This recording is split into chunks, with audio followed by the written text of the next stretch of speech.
بسم اللہ الرحمن الرحیم۔ السلام علیکم ورحمۃ اللہ وبرکاتہ۔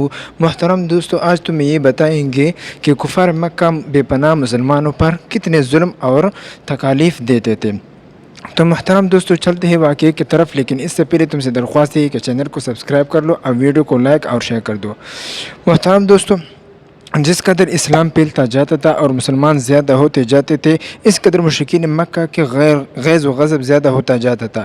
جن مسلمانوں کا کوئی حامی اور مددگار تھا، ان پر تو کوئی ان کا بس نہ چلتا تھا اور ان کو کچھ نہ کہتے تھے، لیکن جو بیچارے بے سہارے مسلمان تھے، جن کی کوئی پشت پناہ نہ تھی، وہ قریش مکہ کے جور و ستم کے تخت مشق بنے ہوئے تھے۔ کسی کو مارتے اور کسی کو تنگ و تاریک کوٹڑے میں بند رکھتے۔ اب ہم چند واقعات ذکر کرتے، ان میں سے محترم دوست ایک بلال بن رباح رضی اللہ تعالی عنہ، امام المؤذنین بالصلاۃ والفلاح سیدنا مولانا بلال بن رباح رضی اللہ عنہ، آپ رضی اللہ تعالیٰ عنہ حبشی نسل تھے، امیہ بن خلف کے غلام تھے۔ ٹھیک دوپہر کے وقت دوپہر کے وقت جب کہ دھوپ تیز ہو جاتی تھی اور پتھر آگ کی طرح تپنے لگتے، تو غلاموں کو حکم دیتا کہ بلال کو تپتے ہوئے پتھروں پر لٹا کر سینہ پر ایک بھاری پتھر رکھ دیا جائے تاکہ جنبش نہ کر سکے، اور پھر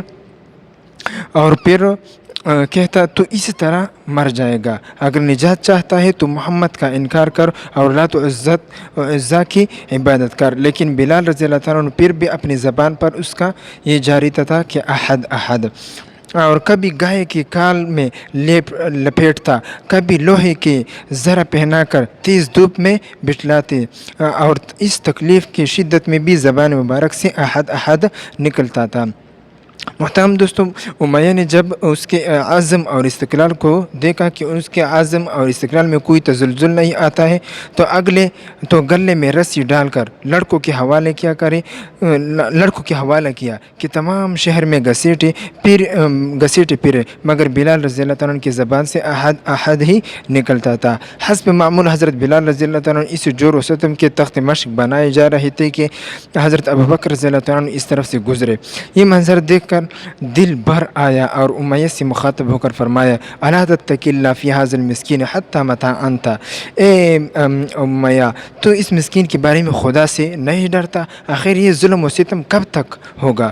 امیہ نے کہا کہ یہ تو تم ہی نے اس کو خراب کیا ہے، اب تم ہی اس کو چھڑاؤ۔ ابوبکر نے کہا رضی اللہ تعالیٰ عنہ کہ یہ بہتر ہے، میرے پاس ایک غلام ہے جو نہایت قوی اور تیرے دین پر نہایت قوت اور مضبوطی کے ساتھ قائم ہے، اس کو لے لو اور اس کو معاوضہ میں بلال کو میرے حوالے کر دو۔